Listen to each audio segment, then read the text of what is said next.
Αυτός, ναι. Γυμνισμό έχω αποφασίσει να κάνω από 20 τουλάχιστον χρόνια.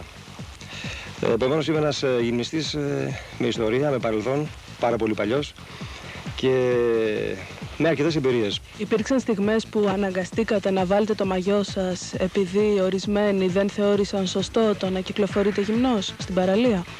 Επειδή πάντοτε διαλέγω παραλίες που μπορώ να κάνω γυμνισμό, αυτό μου έχει τύχει 1 έως 2 φορές μόνο σε όλη την καριέρα σαν γυμνιστής. Τις άλλες φορές δεν είχα πρόβλημα. Φρόντιζα να μην προκαλώ τη δημόσια εδώ, να μην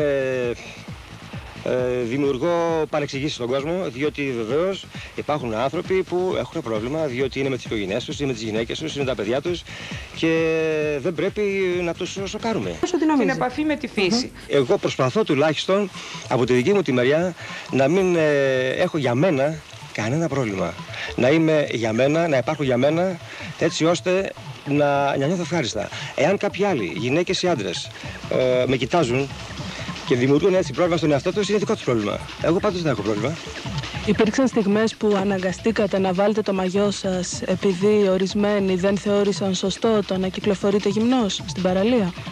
Επειδή πάντοτε διαλέγω παραλίες που μπορώ να κάνω γυμνισμό, αυτό μου έχει τύχει 1 έως 2 φορές μόνο σε όλη την καριέρα σαν γυμνιστής. Τις άλλες φορές δεν είχα πρόβλημα.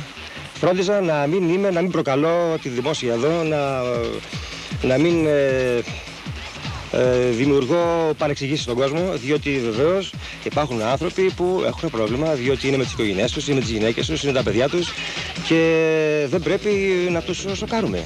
Εμείς οι γυμνιστές θα πρέπει κάθε άλλο παρά να προκαλούμε. Από τη στιγμή που βγάζει και το τελευταίο ένδυμα που λέγεται μαγιό, θα πρέπει συγχρόνως, για να είναι ουσιαστικά γυμνιστής, θα πρέπει να πετάξει από το μυαλό του και από την ψυχή του πονηρές σκέψεις για τα οποιαδήποτε άτομα με τα οποία θα έρθει σε επικοινωνία όταν θα είναι γυμνιστής.